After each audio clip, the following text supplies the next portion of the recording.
को आत्महत्या मानता है, क्या गांव आत्महत्या मानता है या हत्या मानता है, ये बता देगा। आपकी बात है यार, तेरा बोल मेरा बोलने के लिए। दूसरी बात सिर्फ हम ये पूछना चाहेंगे कि अगर पूरा हरियाणा यहाँ आंदोलन लड़े तो गांव को कोई आपत्ति तो नहीं है, गांव को की कोई निवासी तो नहीं है, सिर्फ यही बात है।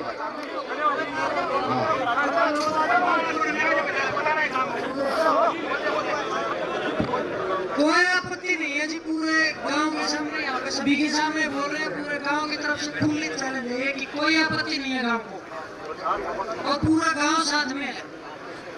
और कुछ जी ठीक है, मैं बैठ जाओ, कोई मौजूद आदमी और आगे अपने उसका बात करना है, क्योंकि इस किस्म के मामलों में कुछ मौजूद आदमी। सरपंच ने बोले जी गांव के सरपंच। हाँ, मैं जानता हूँ इसको, मैं यूँ नहीं सुनता। बैठिए, सरपंच ने बोलो एक मिनट बैठे ना, ओके, पानी पाते हैं, एक मिनट सुनिए भाई, आराम मौका एक मिनट साइड मारते दो, एक बात करना था। आंदोलन की दोबारा से शुरुआत है भाई, समझिए ना। और आंदोलनों की ये डिमांड होती है कि जहां से आंदोलन बिगड़ना शुरू हो वहीं से हम आंदोलन को बढ़ाने की शुरुआत करें। सबसे पहले पूरी पंचायत के सामने मैं 2-4 बातें रखूंगा भाई, और आप पूरे होश हवास से बताना। यूनिक में एक बार खड़ा कर दिया, दूसरे ने यहाँ खड़ा कर दिया, तीसरे ने भी समझ में नहीं आवा तो नाट नहीं सको। कल जो प्रशासन की तरफ से बयान आया, क्या ये पंचायत उस बयान को जायज मानती है, नाजायज मानती है? नाजायज मानती है ना, क्योंकि आप सुनने में सीआईडी वाले भाई भी सुनते होंगे नाजायज क्यों मानने अरे पाया करें, क्योंकि उनकी ड्यूटी है। अपने आकाओं के पास बात भेज दो, हम नाजायज क्यों मानते हैं, कारण भी होगा। हमारी बेटी के साथ जो घटना हुई उसका एक पोस्टमार्टम होता है भिवानी के अंदर, और भिवानी के पोस्टमार्टम के अंदर सोशल मीडिया में कमेटी के लोगों के ही बयान चलते हैं कि 85% हमारी बेटी का गला काटा गया था, मात्र 15% बचा था। यही चला था ना। गला काटने के बाद ये बात चली कि उनके ऊपर तेजाब फेंकी गई थी, ये आई थी ना। तीसरी बात चली थी कि उनके गुप्तंगों के साथ भी छेड़छाड़ की गई थी, उनकी बच्चादानी गायब थी, ये भी चली थी ना। अब जो एक दुनिया में पहले तरफ का सुसाइड है भाई, इस तरह दूसरा सुसाइड दुनिया में हमने नहीं देखा कि कोई सुसाइड करने वाला पहले अपना गला काटता है, 85% गला काट दिया, फिर अपने पर दबाव डालता है, फिर अपनी आंखें फोड़ता है, फिर अपने अंगों को अक्षित विक्षित करता है, और उसके बाद बाकायदा बहुत बढ़िया अंग्रेजी में सुसाइड लिखता है। लिख के दिखा देगा ये नायब सैनी, एक अक्षर लिखा के दिखा देगी सरकार। ये सवाल बनता है, नहीं बनता हो तो बताइए। ये सवाल का जवाब चाहिए, हमें इस सवाल का जवाब चाहिए कि ये पहले आपने झूठ बोली या बाद में आपने झूठ बोली। दूसरी बात सुनो भाई, कमेटी ने कहा, पहली बात कमेटी ने कहा, दूसरी बात नहीं कमेटी ने कही। तीसरा एक बयान आया भाई, डॉक्टर का बयान आया है रोहतक से, पीजीआई से डॉक्टर मित्तल का बयान आया। डॉक्टर मित्तल ये कहता है कि इनके साथ इनके किसी भी अंग में सिमुन नहीं पाए गए, बलात्कार नहीं हुआ। भिवानी का डॉक्टर सच बोलता है या रोहतक का सच बोलता है नहीं पता। इनकी डेड बॉडी को आवारा पशुओं ने खाया है, तेजधार हथियार का इस्तेमाल नहीं हुआ।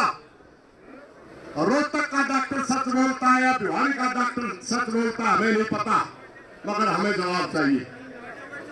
और उस डॉक्टर मित्तल की असलियत बताओ नहीं,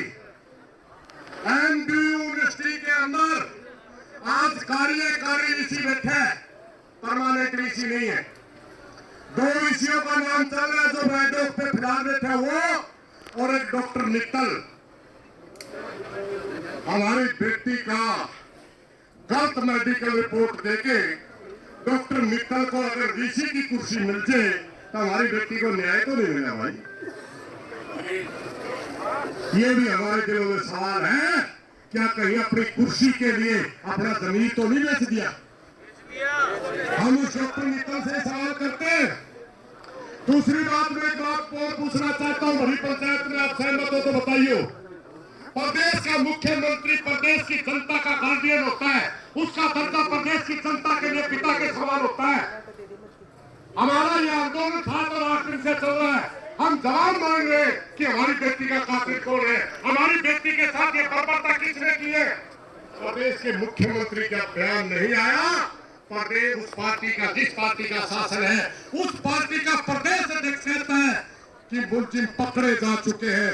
मोहनलाल बड़ौली जी बताओ मुलजिम कौन है, बताए तो सही। प्रदेश अध्यक्ष आप उस पार्टी के, बताइए कौन है। आप झूठ बोल रहे हैं या आपके अधिकारी झूठ बोल रहे हैं। प्रदेश का भारतीय जनता पार्टी का शासन है, उसकी सबसे बड़ी कुर्सी पर बैठा प्रदेश अध्यक्ष जब ये कहता है कि उसके मुलजिम पकड़े जा चुके हैं, डीसी एसपी झूठ बोल रहे हैं या मोहनलाल बड़ौली झूठ बोल रहा है? हमें जवाब चाहिए। और इन सभी सवालों का जवाब कौन दे? जो प्रदेश की सबसे बड़ी कुर्सी पर बैठा है, उसका नाम है नायब सिंह सैनी। हमारी प्रार्थना ये प्रदेश की जनता आपसे सवाल पूछती है, ये प्रदेश की जनता आपसे सवाल पूछती है कि सबसे पहले भिवानी के अंदर पोस्टमार्टम होता है। पोस्टमार्टम में डॉक्टर कहते हैं कि इस लड़की का तेजदार हथियार से खड़ा काटा गया। क्या आप इस बात को मानते हो या डॉक्टर मित्तल कह रहे हैं कि इसकी मौत जैल से हुई, इस बात को मानते हो? नायब सिंह सैनी इस बात का जवाब दे। आपका हक बनता है अपनी जनता के बीच में सवालों का जवाब देने का। मस्करा पर तो आप खूब कर लेंगे, चुटकुले सुना देंगे, मजाक कर लेंगे,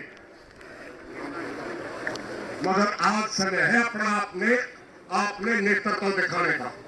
आज समय है कि आपको यह साबित करने का कि आप कितने मेच्योर पॉलिटिशियन हैं। आपको समय है कि आप छत्तीस बिरादरी के नेता हैं या थोपे हुए नेता हैं। ये टेस्ट आपका है।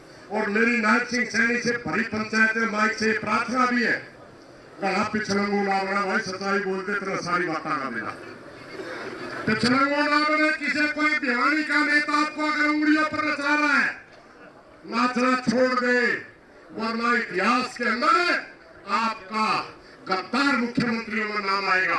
और अगर आप अपनी इच्छा शक्ति से किसी के दबाव में ना करके सीधे कहेंगे कि हाँ फलाना आदमी की गर्दन इतनी मोटी थी जो पुलिस प्रशासन का फंदा तक पहुंच नहीं पाया। कौन आदमी है जिसकी गर्दन इतनी मोटी है जो पुलिस उसको पकड़ नहीं सकती, उसको फांसी का फंदे तक पहुंचा नहीं सकती? ये भी सवाल प्रदेश की जनता पूछना चाहती है। भाइयों, इन्हीं सवालों के साथ मेरी एक प्रार्थना है, जो नौजवान साथी यहाँ गांव के बहुत बढ़िया, 2 बात याद रखियो। एक भाई बोला हम सुना फिर उठ कर चल पड़ा। लाखों की सेना बिना अनुशासन के हार जाया करती, और अनुशासन में छोटी सेनाएं भी जीत जाया करते हैं। सबसे पहले तो प्रशासन के अधिकारियों से हमारी प्रार्थना है, डीसीएसपी से भी आप जबरदस्ती दाग लगाने की कोशिश ना करें, दाह संस्कार करने की कोशिश ना करें। यहाँ पंचायत में हो सकता है आपको दबाव में आपने कोई गलती कर ली हो। जब तक गांव संतुष्ट नहीं होता, जब तक ये क्षेत्र संतुष्ट नहीं होता, एरिया संतुष्ट नहीं होता, अगर आपने दाह संस्कार की कोशिश की तो पूरे हरियाणा को जाम कर देंगे। ये याद रखना डीसीएसपी। तो भाई ये सिर्फ फैसला नहीं है, ये फैसला नहीं है, फैसला कमेटी करेगी। ये है हमारी तरफ से चेतावनी। और प्रशासन को, शासन को इस बात का पता भी है, अगर हम यहाँ से बोलेंगे तो जाम करने की अक्षमता भी रखते हैं। इसलिए कौन ही बनी भाई हमें तो तेरे में तो मतला लेंगे, तो कोई बात नहीं, तो चिंता ना करें, कोई भी भाई आकर आपको मना,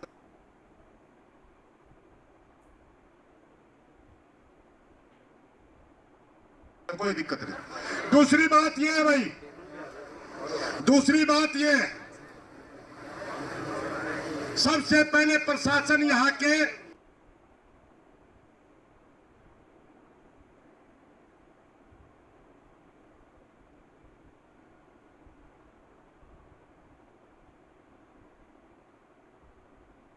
स्थानीय लोगों से संपर्क करें और यह बताएं कि आप पहले वाले स्टैंड पे खड़े हो या पंचायत की बात सुनना चाहते हो, क्योंकि पंचायत ये चाहती है।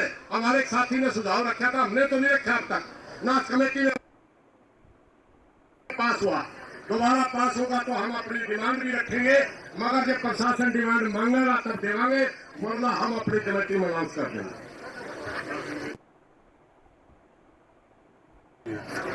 मगर ये गलती ना करे कि जनता की सहमति के बगैर आप दाह संस्कार कर दोगे।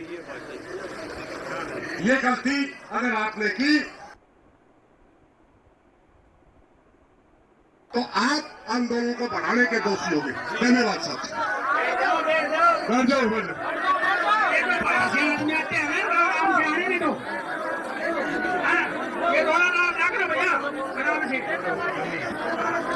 भाई कुछ नहीं है, वहां से संदेश दे रहे कुछ। बैठो एक बार सभी भाई, बैठो, एक मिनट भी नहीं खड़ा हुआ अभी तो, अभी गांव से बात हुई, आगे चर्चा होगी। सभी भाई बैठो भाई एक बार, एक जो दूर आए भाइयों से विनती है, मंदिर के सामने रहे भाई सभी, तो सभी साथियों के साथ मंदिर के सामने जमे रहे।